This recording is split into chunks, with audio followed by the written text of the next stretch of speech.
আসসালামু আলাইকুম। আজকের রেসিপিতে আপনাদের দেখাচ্ছি বিকালের একটি মুখরোচক নাস্তার রেসিপি আলুর সমোসা তৈরি করে। তাহলে চলুন পুরো ভিডিওটি দেখে নিই। তো প্রথমে এখানে আমি 1 কাপের একটু বেশি ময়দা নিয়ে নিলাম, আপনারা চাইলে আটাও নিতে পারেন।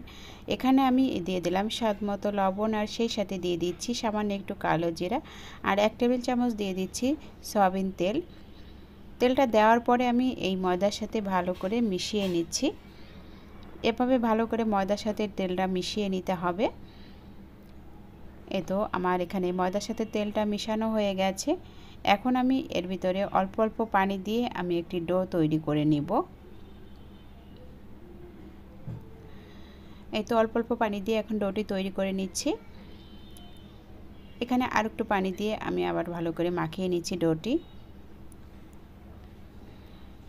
ডোটি আমার এখানে ভালো করে মাখানো হয়ে গেছে। সামান্য একটু তেল দিয়ে আমি এভাবে মাখিয়ে 5 মিনিটের মতো রেখে দিব।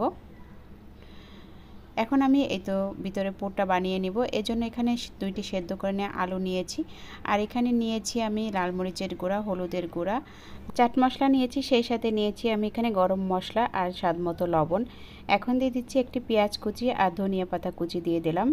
এখন সামান্য একটু ময়দা দিয়ে আমি ভালো করে আলুটা আমি মাখিয়ে নিচ্ছি। তো এখানে ভালো করে আলুটা আমি মাখিয়ে নিলাম।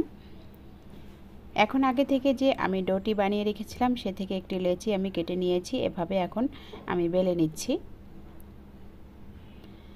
তো ভালো করে একটি বড় সাইজের আমি রুটি মিডিয়াম পাতলা করে আমি বেলে নিচ্ছি। এখন এই আলুর পুরটা আমি অর্ধেকটা এই রুটির উপরে দিয়ে দিচ্ছি। আলুর পুরটার চারিপাশে এভাবে ভালো করে লাগিয়ে নিতে হবে। এখন আমি রুটিটা এভাবে ভাঁজ করে নিলাম, নিয়ে ভালো করে আমি আবার একটু চেপে চেপে ভালো করে লাগিয়ে দিলাম। এখন একটি ছুরি দিয়ে এভাবে আমি লম্বা লম্বা করে কেটে নিচ্ছি। তো পুরো রুটিটা এভাবে কেটে নিলাম।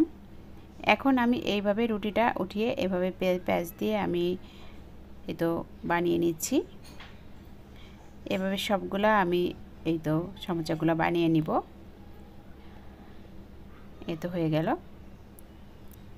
এখন এই সবগুলো আমি তেলে ভেজে নিব। ভাজার জন্য এখানে আমি পরিমাণ মতন তেল গরম করে নিয়েছি, আর এখানে এই যে নাস্তাগুলো আমি দিয়ে দিচ্ছি। দিয়ে এপাশ ওপাশ করে আমি লাল করে ভেজে নামিয়ে নিব। চুলার আঁচটা মিডিয়াম রেখে এই সমোসাগুলো ভেজে নিতে হবে। যখন এরকম কালার হয়ে আসবে তখনই নামিয়ে নিতে হবে। বাকি সবগুলো এভাবে আমি ভেজে নিব।